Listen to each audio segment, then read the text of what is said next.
Welcome, everyone. It is my pleasure and honor to welcome Dr. Kingsley Moghalu to the Oxford Martin School. Dr. Moghalu is here as a guest of the Oxford Martin Program on African Governance, which I co-direct with Professor Stefan Durkin. And we're, as I said, delighted to have you with us for the duration of Michaelmas term. Many of you will know Dr. Moghalu's trajectory. Dr. Moghalu is the former deputy governor of the Central Bank of Nigeria from 2009 to 2014. He earlier did his PhD at the LSE, and he was also in the UN system for 17 years. He's the author of numerous books, including Emergent Africa, and he was also in 2019 a candidate for the Nigerian presidency. He's also an aspiring candidate for the elections in 2023. Without further ado, I'll pass on the word to Kingsley. We're looking forward to hearing your comments. Very good. Thank you. Thank you. So I can start. Ricardo? So I can start? Yeah. Okay, great. Okay. Just Kingsley, just for the online audience, if you'd like to ask a question, there's a ask a question button, and we have someone who will be taking down the questions and relay the questions to Dr. Moghalu. After his presentation, there will be a Q&A session, and at that stage, we'll be able to deal with comments and questions, both from the physical audience here at the Martin School and the online audience. Very good. Thank you. Thank you, Ricardo. Yeah.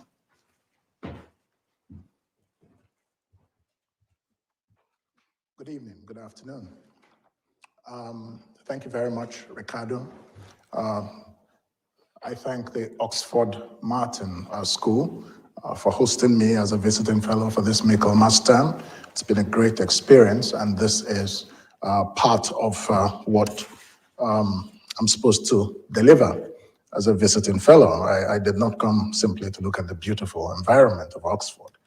And so I'm going to be speaking this evening about the political economy of Nigeria. I also welcome our guests online, of whom I know there are several as well. I'm going to be speaking about the political economy of Nigeria, challenges and opportunities for reform.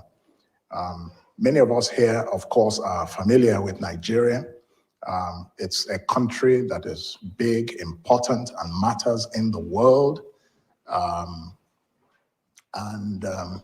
You know, it's of interest to a lot of people. 200 million people, a GDP of about 440 million estimated as of 2021, a population of 200 million. But the country is currently going through some very difficult time. It's going through economic distress. It's going through security challenges, attacks from terrorists, especially in the northern part of the country. It's going through challenges to state legitimacy and, of course, serious problems of nationhood. While it is tempting to focus on the largely negative indicators that dominate the political and economic situation at this particular time, admiring the problem is not an option. As far as I am concerned, I believe very strongly that there is a path for Nigeria's transformation and progress, and we must find that path. But you know, to solve our problems, I think we have to understand exactly what those problems are and not sugarcoat them, but understand them, not because we want to be negative, but precisely because we should know what obstacles we face and how to overcome them. And in doing so, I would recommend a political economy approach. Why do I recommend, or why do I take a political economy approach? I take that because, especially for a developing post-colonial state like Nigeria and the evolution of its economy, questions of poverty and the possibility of widespread creation of wealth for and by the citizens can only be resolved by looking at the interaction between politics, laws, institutions, and the market. That's how the development process actually happens. And so that's why I think it's best to take a political economy approach to a discussion of how we can resolve Nigeria's obstacles and move forward. There is no shortage of brilliant economists in Nigeria, but 19 million of our 200 million citizens still live in extreme poverty. So, and it is the country's politics which is focused on power capture by the elite so that they can control and create rents and patronage. That is what has framed this reality. And that's why we have to take a political economy approach. Now, on the foundation, Nigeria, like most sub-Saharan African states, is an artificial creation. It's not an organically developed state. The British colonial enterprise put together several ethnic nations in one country without their consent. And this was done in the amalgamation of the Northern Protectorate and the Southern Protectorate in 1914. Although there was some sort of treaty, but in reality it was coerced. I mean, the creation of Nigeria came about by force, mainly. Military defeat of several territories in the territorial area. So, but this amalgamation was problematic because the northern part of the country and the southern part of the country have fundamentally different backgrounds, different histories, different cultures, and very different worldviews. The northern part of the country is mainly Islamic. It's feudal and was even more so at that time. Religion played and still plays a very important role in public life. In the South, you had a more commercial culture, mostly Christian, yes, but somewhat more secular when it comes to public affairs and public policy. Economically, even today, but certainly at that time, the Southern Protectorate was economically far stronger than the Northern Protectorate. So what was the reason then that Britain decided to merge these two very dissimilar colonies? Again, mostly economic. The whole colonial enterprise was driven by an economic worldview. And that was to, the Industrial Revolution, as we know, created a need for new sources of raw materials and new markets for finished products. And this was what drove the colonial enterprise. So a research of the historical archives makes it very clear that the British colonial masters merged the Southern and the Northern Protectorate for economic reasons, mostly to utilize the budget surplus of the South to offset the budget deficits that they were running in the North. And as well to create a network of railways that would connect the two and bring even more raw materials for the industrial project back in the United Kingdom. So this was a major reason. And in doing so, the British colonial officials described the North, described the North as the poor husband, and described the South as the wealthy lady of means. So the motive was very clear. If you go to the archives, I myself have researched these things, so I've seen the original records of these phrases used by British colonial officials in their memos back to London. So, and yet, the British colonial officials, perhaps out of a sentimental attachment to a shared feudal culture, had always had a stronger political, cultural, and strategic alignment with northern Nigeria's political and religious elite, far more so than with the largely Christian southern Nigeria, which was home to the vociferous campaigners for independence from colonial rule, such as Nnamdi Azikiwe, Obafemi Awolowo, and Anthony Enahoro. So the tripartite regional structure in Nigeria, which was the northern region, the Western region, the Eastern region at the time in the 1950s, combined with the parliamentary system of government instituted by Britain as a colonial power, led to the development of a politics that was based on ethnic affiliation. Although there were attempts at cross campaigning and mobilizing support across ethnic groups, but the three dominant parties had regional bases. The Northern People's Congress, the NPC, the National Council of Nigeria and the Cameroons, the NCNC, and the Action Group.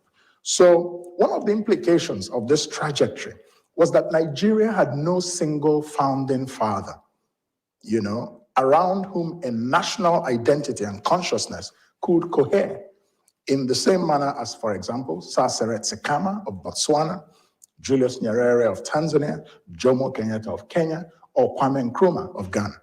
Rather, we had multiple founding fathers. We had at least three.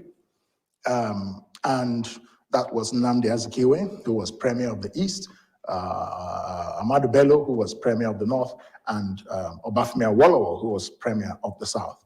Now, although anecdotally, Nnamdi Azikiwe was considered as the primus inter pares in the context of the nationalist struggle, because he was clearly the leading light of the nationalist struggle. But in reality, they were all in charge of their regions, and so they were all equal.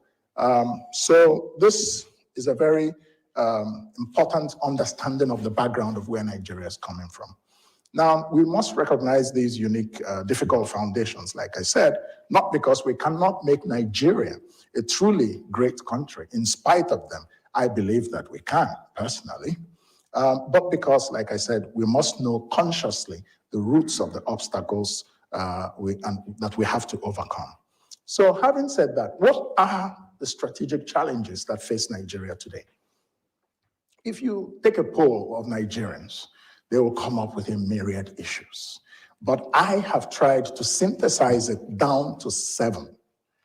And the criterion that I have used, in my view, is systemic influence and consequence on the country's security, on the country's politics, and the country's economics. In other words, what are the causes or the issues that have causative rather than symptomatic impact based on their knock-on effects? And I, like I said, mentioned 7. 1, the decline of national security and a sense of nationhood. 2, weak political order formation.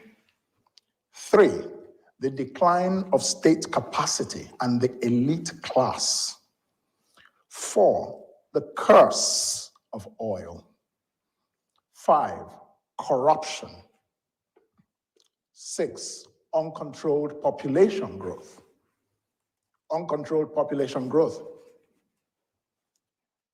7, loss of global influence.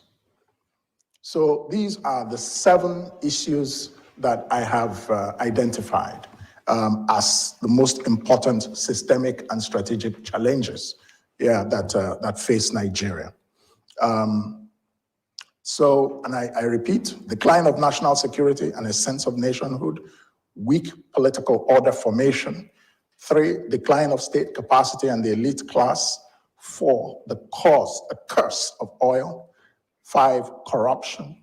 6, uncontrolled population growth. And 7, loss of global influence. I will not dwell too much on these things, but I have a written paper that can be shared. I want to dwell a little bit more on the path to resolution. But I'll just skeletally mention 1 or 2 things on each item. The decline of national security and nationhood.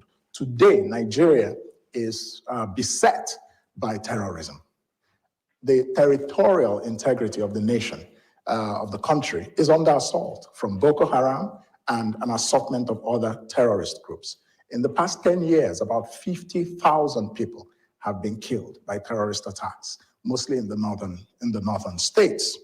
So that's a very, important challenge, because there is the distinct possibility, if we are not careful, that Nigeria can unravel as a result of terrorism. So that's a systemic problem right there.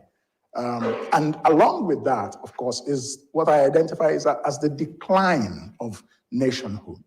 Today in Nigeria, a lot of people would much prefer to identify themselves by their ethnic group before they would say they're Nigerians. And many of them would consider the Nigerian identity an imposition. Now, this has led to a challenge against the legitimacy of the state, where you now have secessionist groups or separatist groups, such as the Neo Biafra movement, such as the Niger Delta Liberation Movement or Republic of Niger Delta, such as the Yoruba Oduduwa movement. So you have these movements, and they're very loud, but don't confuse their noise or the decibel of their protests to mean that the majority of people from those areas identify or believe that that is the solution to the challenges Nigeria is having to nationhood. Most people from those regions will tell you, yes, there are problems, but they will identify a different solution, which is one of the things we'll discuss as the path to resolution, rather than to break up the country. So that's, so today the absence of nationhood reveals itself in three important ways. One, the rise of separatist groups. Second, another way you can see is that even in the response to terrorism, one of the problems we face in Nigeria is a perception that there is divided loyalty in some parts of the architecture for national security. And some people may actually have that divided loyalty, not by choice, but by the fact that some of these terrorists have taken some territory. Whether or not the state authorities accept that or not is beside the point. We know for a fact that some parts of the north have been overrun and many people have been displaced. And so you have a lot of internal refugees. The third evidence of an increasing absence of nationhood lies in the fractious controversy over the rotation of the presidency between the North and the South. Whether or not you accept or you believe that power rotation is a way to stabilize Nigeria, the very existence of that informal tradition since 1999 is a recognition that there is a problem. But without fixing the challenge of the decline in nationhood, I think it will be very difficult for Nigeria to make real progress on any front, including the security front. The second problem is distorted democratic development. We've been a democracy since 1999, but in reality, what we have is civil rule. It's not a real democracy. It's not a democracy in which the people have a voice. It's not a democracy in which people are an informed electorate. It's not a democracy in which people can afford 3 square meals. And so if you come to them to buy their vote, they'll say, what's wrong with you? Do you need to go to a hospital? But no, we see sometimes videos of people standing and just distributing money to poor people in the villages. And this cannot be democracy as we know it anyway. So the political elite are so powerful and they have caged the minds of the people. And the people have fallen into something that we might describe as Stockholm syndrome, where they know there's a problem, but they feel a bit powerless to escape from the clutches of the people who they know are causing the problem. And so, for example, it's been difficult until, up till now, to have the people vote for candidates who have substance or who have solutions to their problems, but they prefer to give their vote to people who they believe will win. So there is a certain psychology of winning, being on a winning bandwagon. But in reality, it's a bandwagon to nowhere because you're voting for people who have the ability to win elections, but do not have the ability to govern. In some instances, they don't even have the interest to govern. So, and yet people will say, oh, the APC, oh, the PDP. So this is where we are. The third problem is the decline of state capacity and the elite class. Now, state capacity is measured mostly in 3 ways. The ability to defend territorial integrity, the ability of a state to extract, taxes and revenues for fiscal operations, the ability of a state to deliver administrative services efficiently and effectively. So, and each of these measurements is in decline. And you may even say in some instances that they don't exist. Alongside that, you have the elite also in decline. Before, years ago, the elites were influential in society. Who are the elite? The people who went to school. You know, maybe they were teachers, maybe they were professors, maybe they were professionals like doctors and lawyers. Today, it's not quite the same.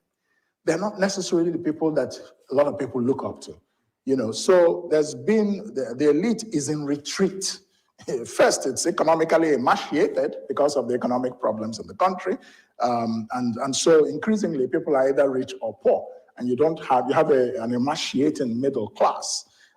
Secondly, they're absent from the national discourse. And then, thirdly, they've abandoned their responsibility to mediate between the political leadership and the poor by being the ones that guide people on how to vote. Oh, you vote for Sadauna, or you vote for Zeke, or you vote for Awo, and interpret maybe what their views meant. And that's another thing about the politics. In the 50s and 60s, the politics was far more substantive. Today, the politics in Nigeria is anti-intellectual, completely anti-intellectual. So it's lost substance completely. And if you are a person of intellectual substance, you run the risk of even being derided when people say things like, oh, that man, they blow grammar. He's blowing grammar, you know? He speaks good English and things like that. Keep speaking English. You know, you hear things like that. And then you know, truly, we need collective therapy. But that's a separate matter. So fourth is the curse of the petro-state. I don't need to go into details about the damage that oil has done. And this is the same with many resource-rich states. Very few states that are resource states have escaped the curse of resources. You know, we have examples like Malaysia, we have examples like Thailand. Tomorrow I'll be speaking at the Blavatnik School on emerging markets, and we'll be discussing more those kinds of things. But the petro-state has hurt Nigeria. It's made the country far poorer and made the country to lose focus on what was its original path towards industrialization. In the 50s and 60s, industrialization was a very clear goal, but as soon as oil rose in importance around the Civil War and immediately after the war in the early 70s, the Nigerian state lost its way, very clear. So then you have corruption, big problem. Why is it a big problem? Not because it's only in Nigeria you have corruption. Corruption is a problem because it's not on the periphery. It's in the center. It's at the core. And that's a problem because it prevents development and increases poverty. And a lot of like I saw one civil society organization say a few days ago, and I totally agree, 60% of the corruption in Nigeria is official and it's embedded in the budget. It's embedded in the yearly budget. Every year they're called trillions, but a lot of these things are bloated in the view of many, many people. And so this becomes systemic corruption with very, very deleterious consequences. It's distorted the governance and the political environment, shifting away focus from good governance to corrupt enrichment in a country with very few social safety nets. Population growth. Population is at once a problem, but also an opportunity. It depends on how we handle it. Nigeria will be 400 million people by 2050. That could be a good thing if it was a skilled population, if it was a population where there was a focus on human development. But if that's not the case, and if, as we do today, you have population growth running at 2.5%, when in the past 5 or 6 years, we've not had economic growth more than 2%, really, then it's a problem. So if you have 400 million people and the population gets younger and younger, and a lot of them have no jobs, a lot of them do not have the skills that they need to create wealth for themselves, then you have, you know, a recipe for possible social instability. So that's even China, for whom its population has made it a great economic power. And most countries with big populations today, including in the emerging markets, have significant populations. So we can say it's always an advantage, except you have to make sure it's an advantage. It's not an advantage just because the people are there. What's the quality of the mass of the people? That's what makes population an advantage. Even China had to control its population. So there might be something to say for population control, not necessarily the way they did it in China, but through education, in a voluntary way, but very strong campaigns about why we have to control our population growth. Then finally, Nigeria in the world. Well, Nigeria matters in the world. Of this, there can be no question. The reality is recognized even by the great powers and assured to some extent by our population and by our economic size in the African continent. So in recent years, we've gotten some of our citizens, illustrious citizens, elected to leadership positions in international organizations, the World Trade Organization, the African Development Bank, and so on. But when you look a bit deeper, you will find that Nigeria remains far from achieving its potential as the beacon of the Black race in world politics, the way that China has been a beacon for the Asians.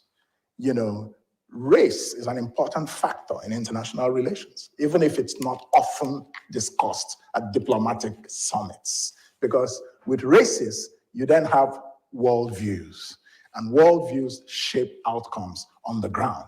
And so, certain worldviews like that of the Western world, based on human rights, based on the Enlightenment and all those types of things, have yielded a certain outcome.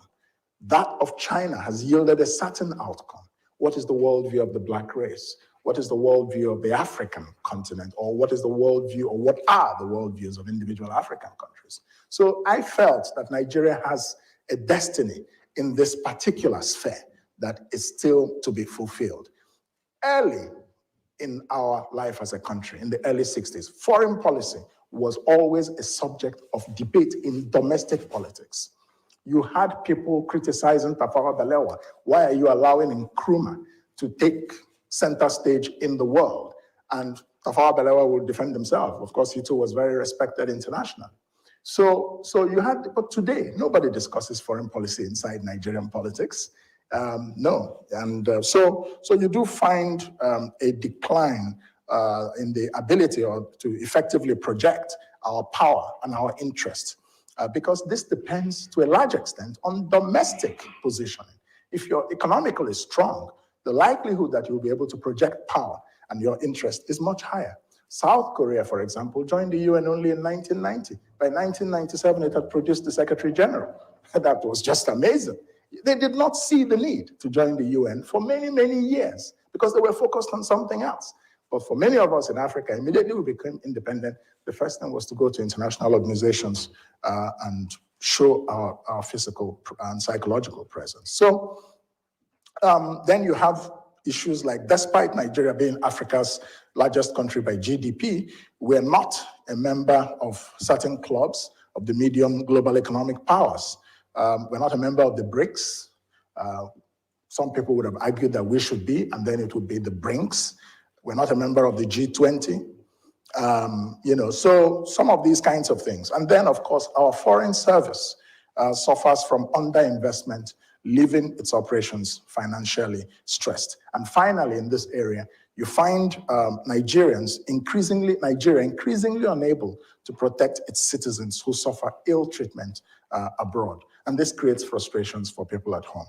Now, on the path to resolution, the first I must identify is electoral reform, because most of the problems that Nigeria faces come from the nature of its politics. So the domestic politics and, its malfunctions or dysfunctions, have ramifications all across. So if you sort out how the leaders are selected or elected, then you begin the journey, in my view, and here in the area of electoral reform, we've had some very positive developments lately, very encouraging.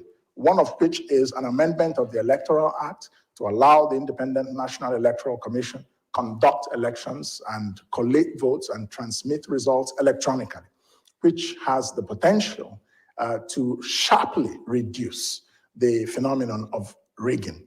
And we saw it even in Anambra State. You know, despite some glitches, there was really no rigging in the actual elections. Then you have the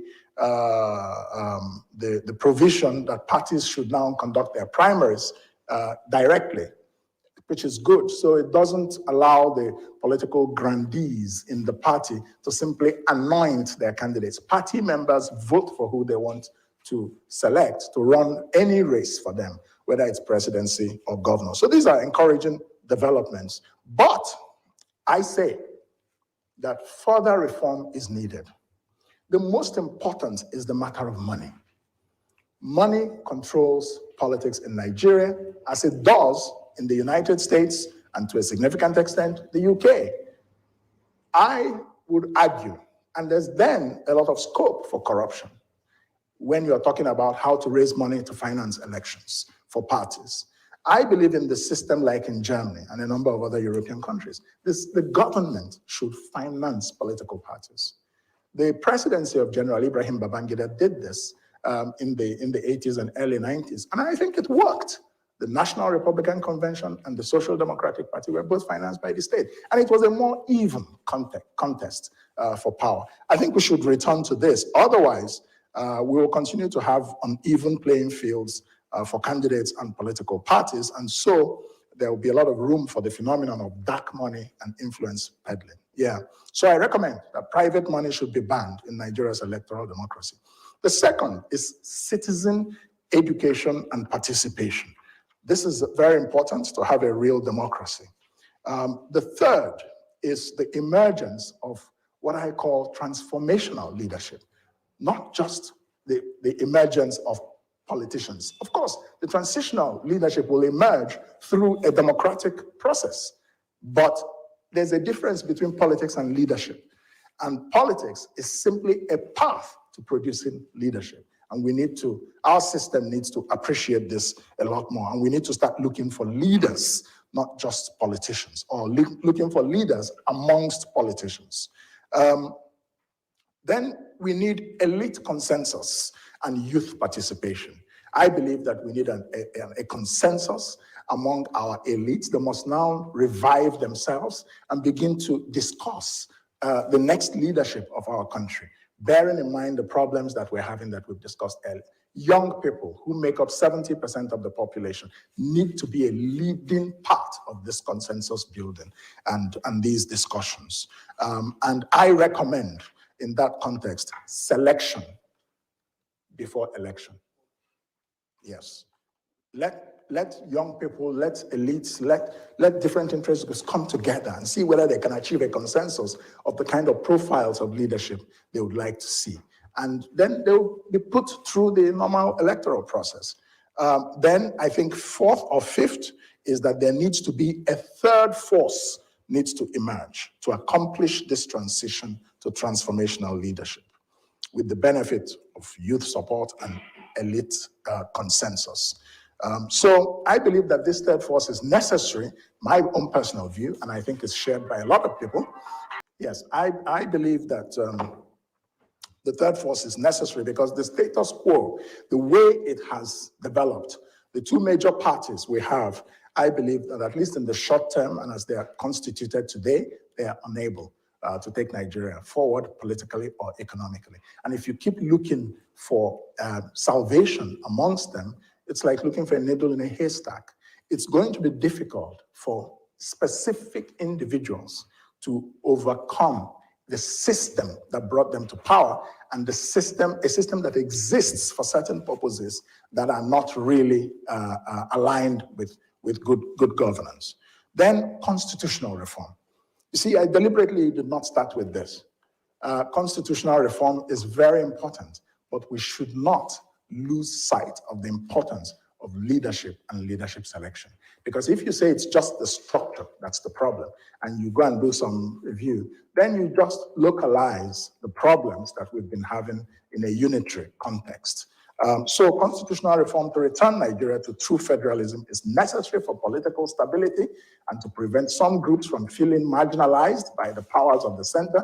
It is necessary for economic development because that's what will create an incentive for the diversification of the economy. So long as the country is presently structured the way it is, where the federal government owns mineral rights, the cost of resources will continue in the country. I'll just wrap up very quickly. And then finally, a philosophical framework for the Nigerian economy is absent and is necessary. Why is a philosophical framework necessary? It is necessary because it will bring clarity to economic thinking. It will bring clarity to economic policy. And it will bring consistency in execution. Right now, the government is trying to go back to economic planning. But a plan is an architecture for action. A philosophy is a belief system. It's better to plan based on something you believe rather than planning in a vacuum. I think if you look at every developed economy in the world, you can identify the economic philosophy they align themselves with. And most of the world, of course, today is capitalist. But the question is, what type of capitalism? Is it entrepreneurial capitalism? Is it welfare capitalism? Is it crony capitalism? Or is it what China calls state capitalism? So Nigeria has to come back. But I believe you need transformational leadership to emerge before we can engage with this subject at the scale and at the depth that it requires. So let me just conclude and say that while many Nigerians may be gloomy about our country's prospects for its long-delayed emergence, I see opportunities, even as we must confront the challenges that we face. On both political and economic fronts, Nigeria's difficulties have been magnified in the past few years for a combination of reasons. But I believe that this phase will pass. Most pertinent is the concern about the country's nationhood. Colonialism birthed a country troubled from birth. But I'm also an international lawyer, and I understand the doctrine of uti possedetis. The territories that are conquered in war remain those of the person or the entity who conquered those territories, except there is a treaty that abrogates that right. So you cannot unscramble the scramble for Africa, much as we would like to. So I proceed from the basis of reality. I mean, if you want to go back to recreate every African country, based on convenient ethnic, nations, you'd have chaos. So challenging as it is, we have to deal with it. We have to make Nigeria work for its 200 million people and do so as soon as possible. The matter of the emergence of a visionary and transformational leadership is the key to progress. Can we utilize democratic leadership to birth a transformation? This depends not so much on the politicians, who we can predict will seek to defend their vested interests, but rather on the youth and the women of our country. The elections scheduled for 2023 will provide us with an opportunity to look beyond our habits, to look beyond our prejudices, and to vote for our hopes and not our fears. Thank you.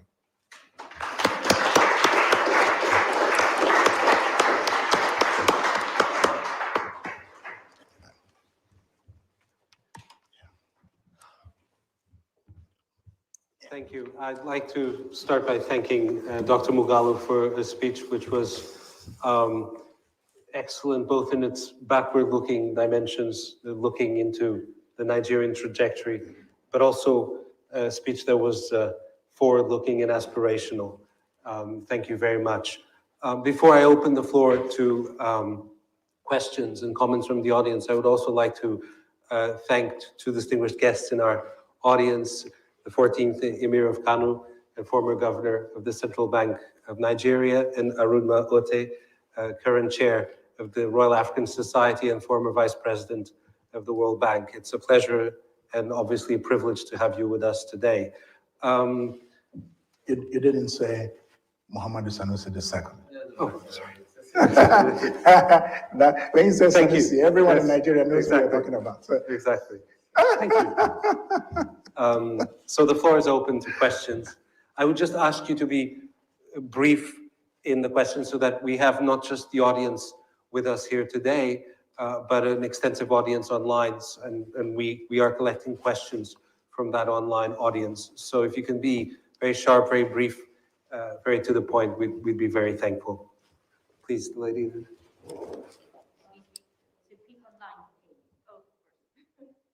Hello, my name is Sauda, and thank you very much for a very interesting talk. And I just wanted to ask a question about policy design and implementation in terms of the political economy of Nigeria. You mentioned some of the sort of hindrances, for example, how corruption is embedded in the annual budget. So I know a lot of the time political economy the vested interest hinders some of the development policies in the country. So do you think that policies should be designed and implemented to accommodate the political economy and vested interest, or do you think they should model the ideal system that we want the country to follow? It's an excellent question. Excellent question. I could answer it if we were off record, but I will answer it. I will say that as much as possible, you see, every country has vested interests. Even in this country, there are vested interests. It is possible to meet vested interests in perfectly legal ways, perfectly appropriate ways. If people want to make money and you create an opportunity, so long as there's a level playing field, that's the point. You don't go and just serve an interest. So that's one part of the answer to the question. The second part of the answer to the question is that leadership creates a framework. You can also bring even the vested interest along to see why we need a different way of doing things. And this will be my approach as well, that leadership should frame a new vision for the country and a new way that everyone in the country, including the previous vested interests, can find their opportunity, but we create wealth for the poor. That's the point. The current system focuses on the vested interest and doesn't even think about the poor. I believe we should focus first on the poor and then take it from there.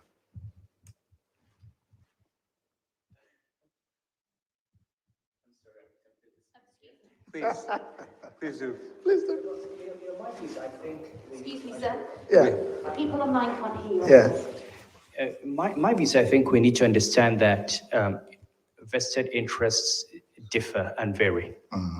So it's one thing to have US lobby groups pushing the interests of the oil sector or manufacturing or the airlines. Right. Yeah, sure. It's another thing to have vested interests as you have in Nigeria, whose interest is to turn the state into a site for rent extraction. Yes. And these are interests that need to be rooted out. And fought. I don't think there's any accommodation with anyone who is not interested in the growth of the country or the development, but just extraction of rent. Yeah. I agree with that. Yeah, definitely. Yeah. Over there, that gentleman.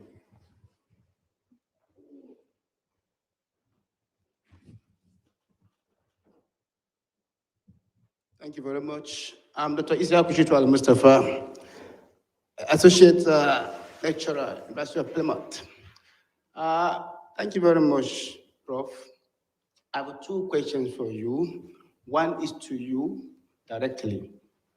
You contested 2019, and hopefully, by the will of God, you are on the stage 2023 again. You mentioned very, very important concept. And there is such a country where things happen the way it happens because vested interest has been the key issue. You extract oil, you don't know exact quantity of oil you extracted. The metering system has key problems. The oil revenue for many decades, ports are congested. The issue with roads network, power grid are very weak. And over there, everybody come to say, I will do this and that. Do you think you are very prepared to govern Nigeria in relation to diversity. And I'm very sure those who manage Nigeria better are those who manage diversity with competency and capability of those who they put in key position. Absolutely. That is one. I would Second question, please, Prof. It will have to be a rhetorical question because we're very pressed for time. I'm sorry. But that's the first question is a very good and very already requires a detailed answer. Yeah, thank you for that question. I actually think that in terms of being a presidential aspirant, that is one of my most unique attributes. I am prepared to govern Nigeria and to manage its diversity. And I've led a life that has prepared me for that. Diversity in terms of race or ethnic groups, diversity in terms of religion. I spent 17 years in the United Nations, and that's the mother of all diversities. That's 200 countries, different races, different religions. In Nigeria, I have worked in a very, very important national institution, which was the Central Bank of Nigeria, where I was deputy governor. Again, where we had people from different parts of the country.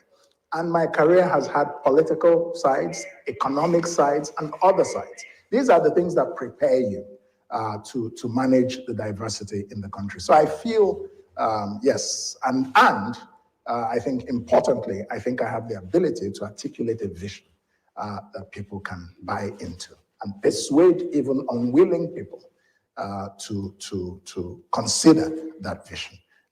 Some people have paid me some very interesting compliments, one of which was, if you don't want to support Kingsley Moghalu, just don't listen to him. Don't listen to him. Because if you do, he may convince you. We have questions from the online audience, Clara. This is from Obina. How can you combine a political economy and a knowledge-based economy? Is anyone better than the other with regards to Nigeria? Is anyone better? With regards to Nigeria. Oh, I see. Okay. Well, my vision for Nigeria is, first of all, a knowledge-based economy. You see, you can create an economy that is based on knowledge, that is based on innovation, which is why my focus is on young people. That's why my focus is on the educational system, because every country can only be as strong or as weak as its educational system. It's the educational system that produces the human capital. And that educational system, in my view, should focus on productive knowledge, skills. So, yes. Kingsley, if I may just interject, that's part of the paradox of the Nigerian educational commitment is that Nigerian elites and even the Nigerian upper middle classes, they make a massive commitment, financial commitment towards education, but they make it over here in the UK That's right. or in the United States or Canada. Yes. And that's a massive disincentive to build institutions inside the country because those institutions are not there to serve those that would normally be using those institutions. How would you change incentive structures around that? Well, first of all, you have had a political elite that does not understand and does not care because they steal public funds and come and put their kids in schools here. They're selfish. They're not leaders. They don't have a vision. So they don't invest in education. As president, if I were president, education would be my primary investment. Right now, it takes just about 5% of the budget. I would spend not less than 20% of the budget on education, but not just, because sometimes in Nigeria, we think money solves problems. No, it's what is that 20% going to? It will be carefully thought through. And that is one. It must go into teacher training and retraining. It must go into curriculum reform. I believe the curriculum should move to 70% STEM and entrepreneurship and 30% other things, very specific. It's controversial, but that's my view. China did it. They did it because they wanted transformation. It's not because they didn't think lawyers were important or they didn't think philosophers were important. No, but there's a stage at which you have to take certain steps to shift the paradigm.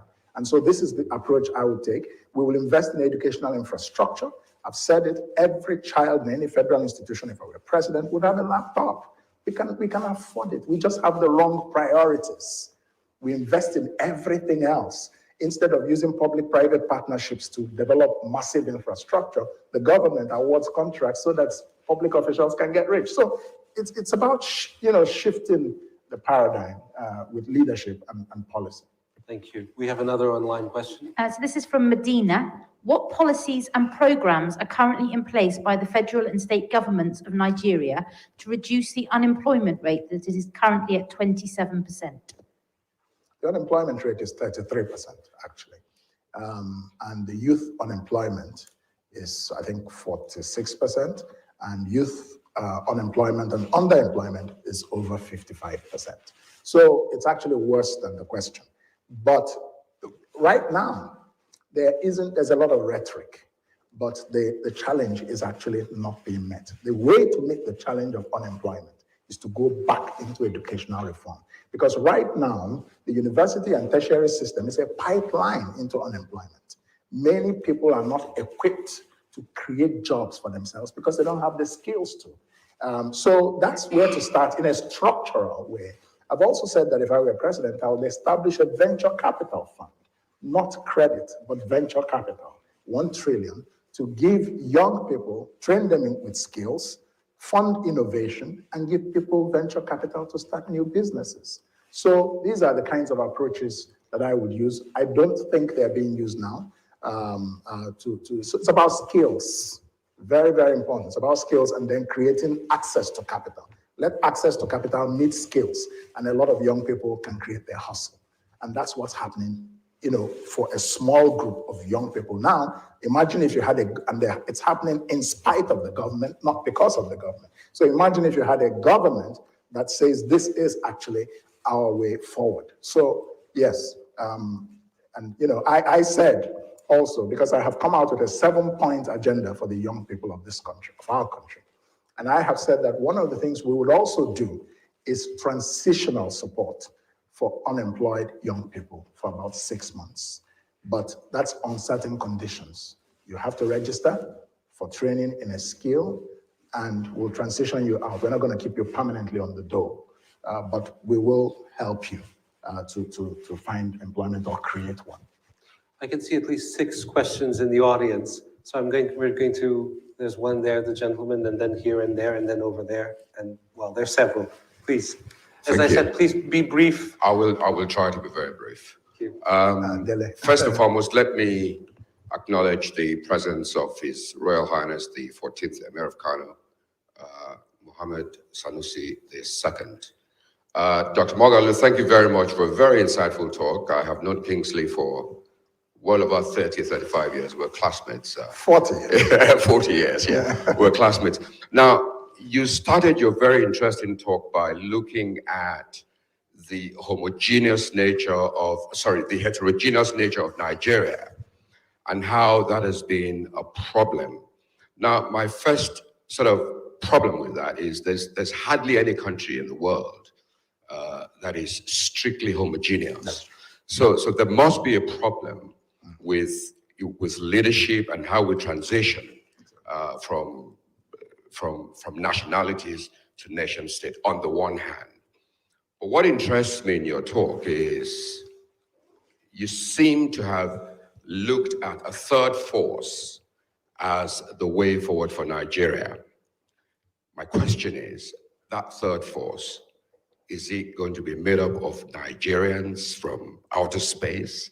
Or are you going to create this third force from the current stock of Nigerians who have been polluted for several years in nation building? Thank you. Thank you. Thank you, Dele. Bankole Balogun is an old friend. We were in secondary school together, Federal Government College, Enugu, in the late 70s.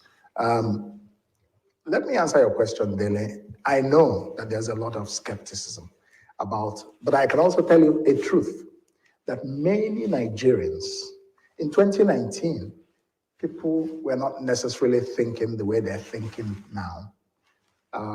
The country has deteriorated quite significantly between 2019 and now. And sometimes people begin to shift their views based on how bad and how hard things have become.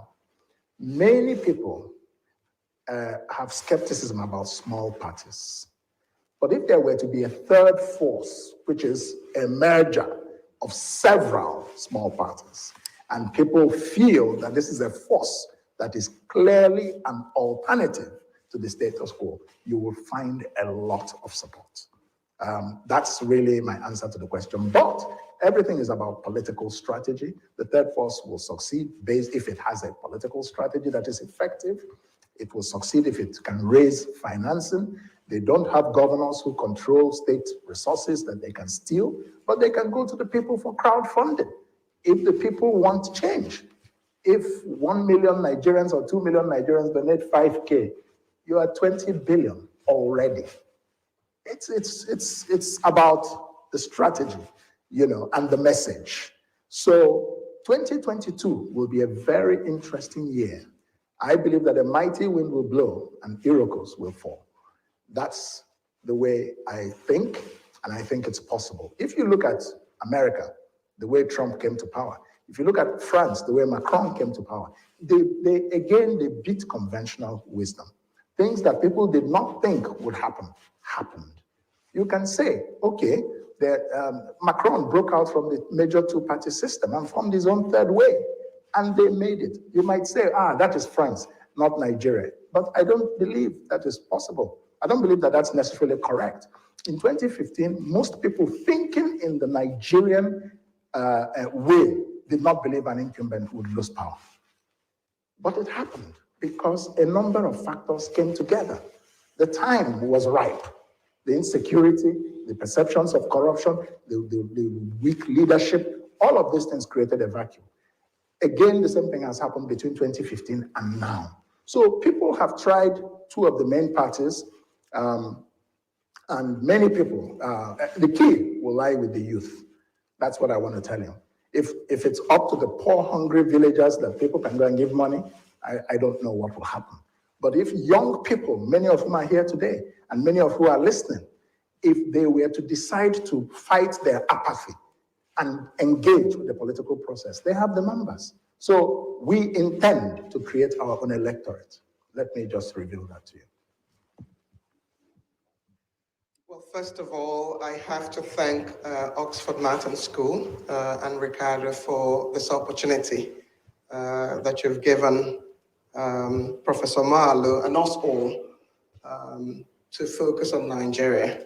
I'm often, your point about Nigeria's global credibility is one that I see. I see people not even recognizing Nigeria, even though I think that where Nigeria goes is actually where Africa goes, and where Nigeria goes is where the world goes. I have an addition to what you said as to what would make a third force work in Nigeria. If people gave up their personal interests, if that third force is really focused on coming together as a third force, but yes, if exactly. People don't give up their personal interests, yes. It will not happen. The question that I have for you, even though you have a slightly different view, I do agree that Nigerians need to solve Nigeria's problems.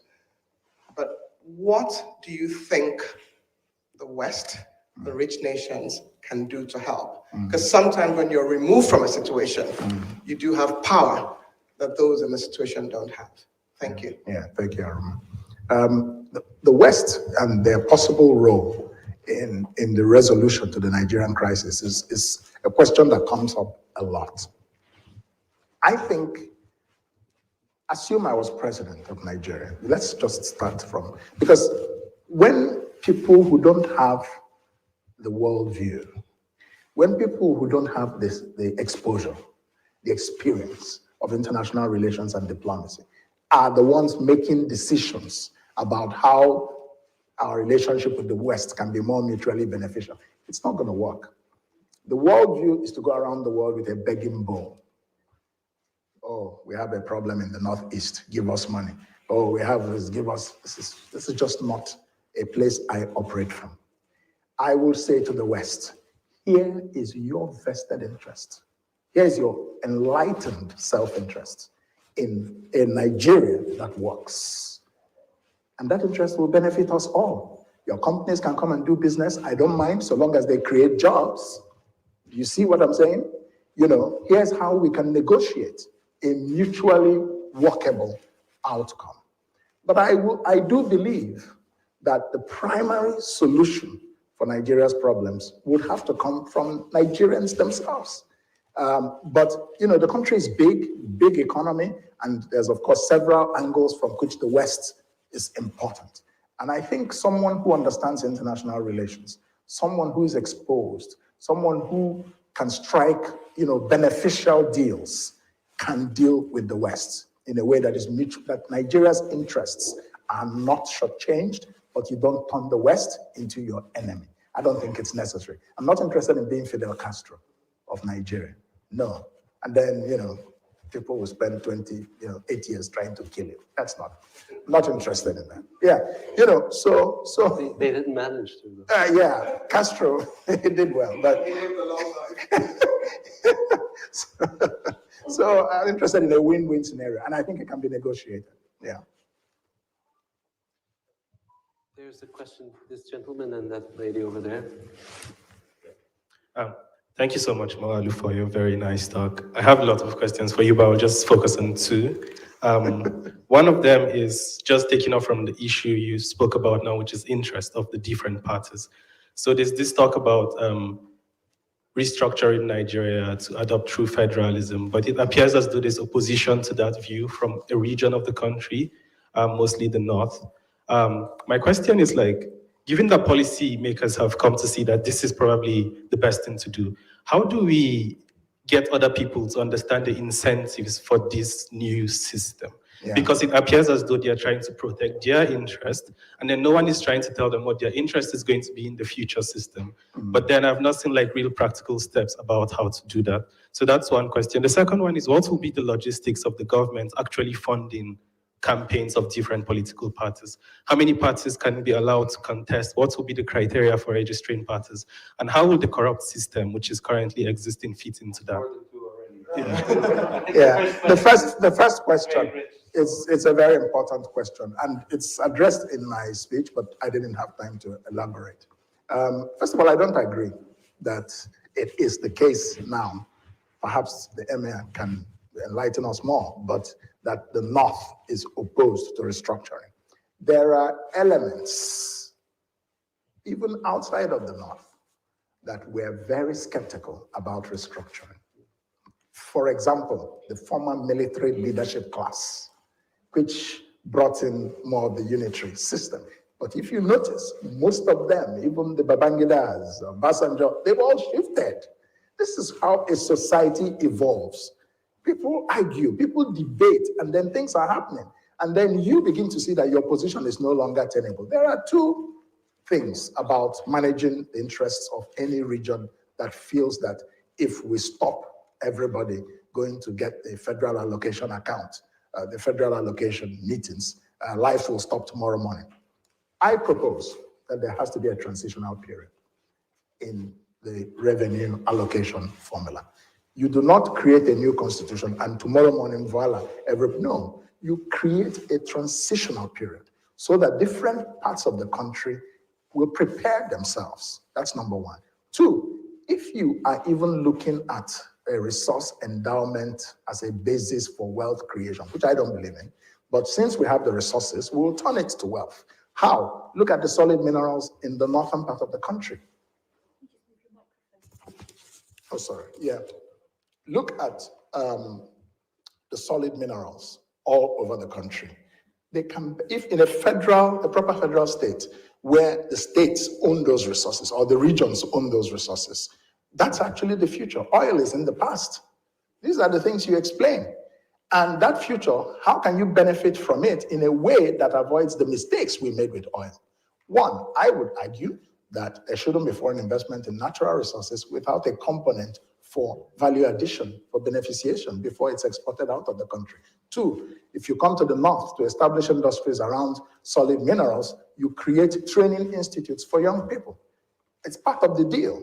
You have to create a workforce that will help you extract those industries and add value to them. That's jobs for thousands of people.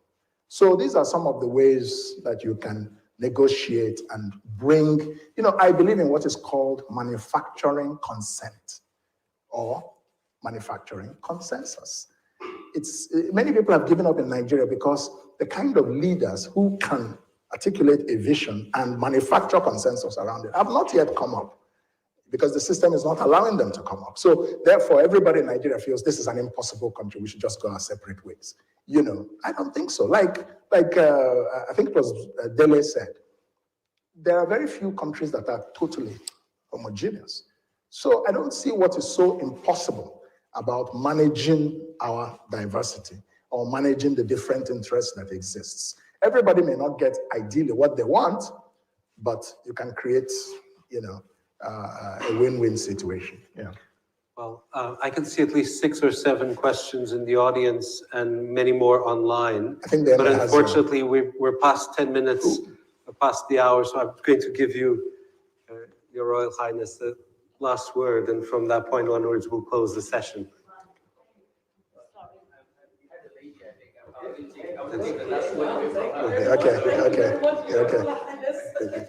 Okay. Actually, I don't know if it's a question, really. First of all, I want to commend your effrontery to contest for the presidency, to be a presidential candidate in a country like Nigeria. Are you getting me? I want to first of all commend you for effrontery. For the effrontery.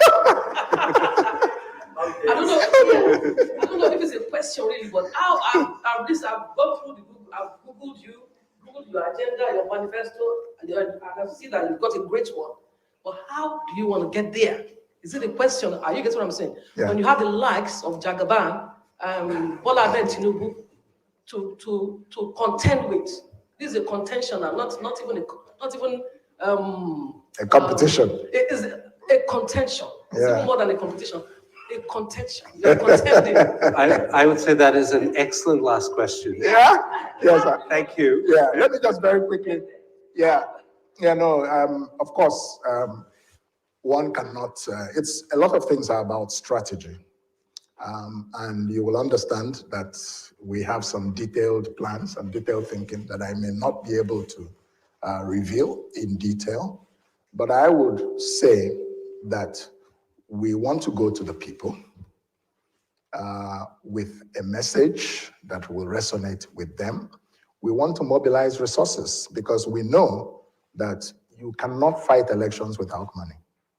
You don't need the same type of money like certain people you may be mentioning. I don't need to have their money. What I need is a basic,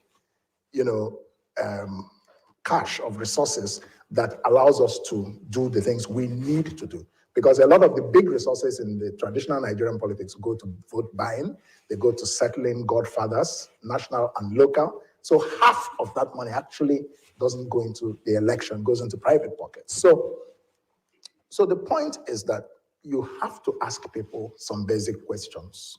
You must get into their minds. What can make them change? What can make them do things that they have not done before?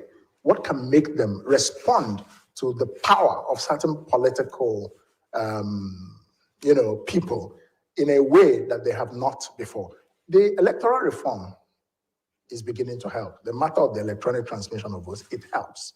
We intend that every polling booth of ours will be manned, unlike 2019. These are lessons we have learned. So there will be messaging, there will be structures. We're going to create our structures on the ground in every polling unit. We've already started that. There's no big fanfare about it, but we're setting up our structures across the country. And over the next 3, 4, 5 months, by May, June, I think we'll be in a very different place. And a lot of things will also help us that we ourselves are not doing. The infighting in the APC and the PDP, the two parties are imploding. It will also have some advantage from a point of view of strategy. So it's a combination of the things we will do and some serendipity, which always happens when change will happen. Again, I refer you to Barack Obama. Somebody said, you're doing these things, but it's a two-party system. I said, if you must have a two-party system in Nigeria, if you really must, then the APC and the PDP should merge. And then we'll have the third force. Yes, because they're the same party.